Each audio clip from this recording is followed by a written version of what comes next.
Galiu pridurti, kad aš taip pat esu vertėja, lingvistė, e, verčiu knygas, poeziją ir taip pat derinu savo šitas dvi aistras knygų ir ekoterapijos, ekologijos.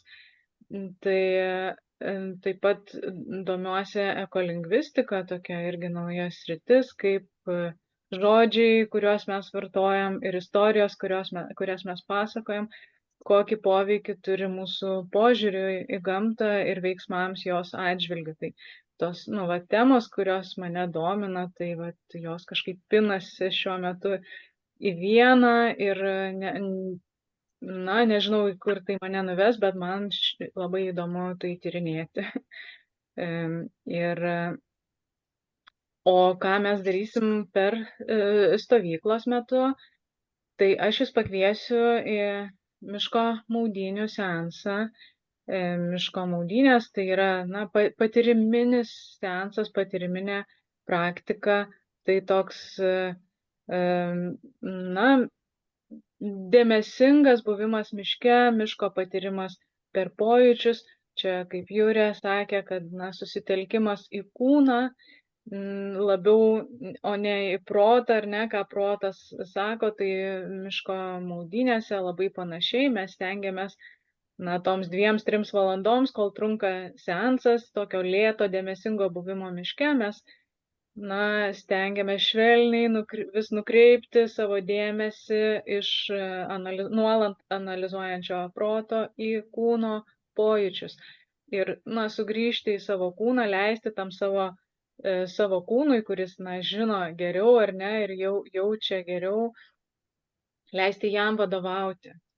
Ir ir patiriam aplinką, patiriam mišką per savo pojūčius ir grįžtam į save ir patiriam save ir kitus. Tai čia tokia, kaip ir bendrystės praktika, bendrystės su aplinka, su mišku, su aplinkiniais žmonėm, su dalyvaujančiais kartu, nes tai, irgi grupinė praktika, mes turėsim visi kartu, būsim, ar ne? Ir taip pat bendrystė su savim, grįžimas į savo kūną, prie savo pojūčių, prie to, ką mes labai dažnai ir linkę ir nuslopinti. Tai toks, ir prisiminti, ar ne, kas mes esame.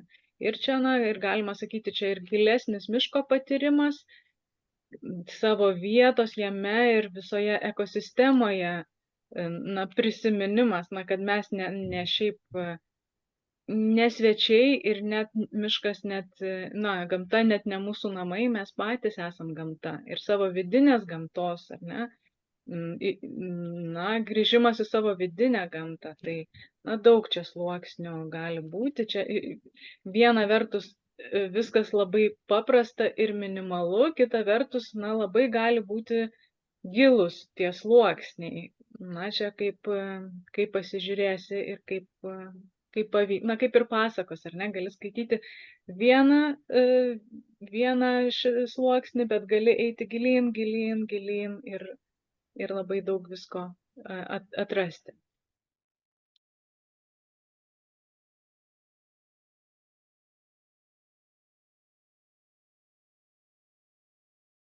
Aišku, ką aš daugiau sakysiu, einu į gamtą, einu į mišką, bet irgi pastebėjau, kad, ne šiaip einu pasivaikščioti kaip į vietą, ar ne, ir taip pat miškas, mano kaip jau darbo vieta tapusi, bet vis tiek aš to nevadinu darbo vieta, nes aš ten net ir po darbo, po miško maudynių seanso, kaip tik šiandien apie tai mąsčiau ir apie tai parašiau, kad aš ir ilsėtis vis tiek einu, išleidžiu grupę ir vis tiek lieku miške pati dar pabūti, patirti dar pati. Ir man tas toks miško patyrimas, kasdienis, nes ir gyvenu netoli čia tų miškų yra ir pati vaikštau ir šunį vedžioju, tiesiog toks gyvenimo būdas visai jau su mišku susijęs.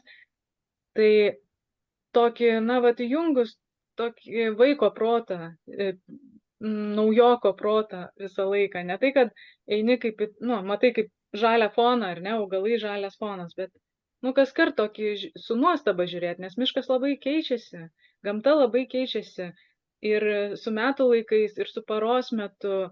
Na, tarsi viskas statiška, nes medžio ar ne, na, laikas yra kitoks negu žmogaus akmens laikas kitoks, bet tuo pačiu viskas labai labai judesy, labai pokytyje.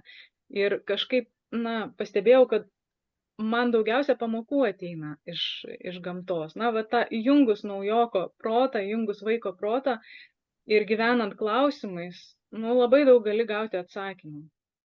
Tai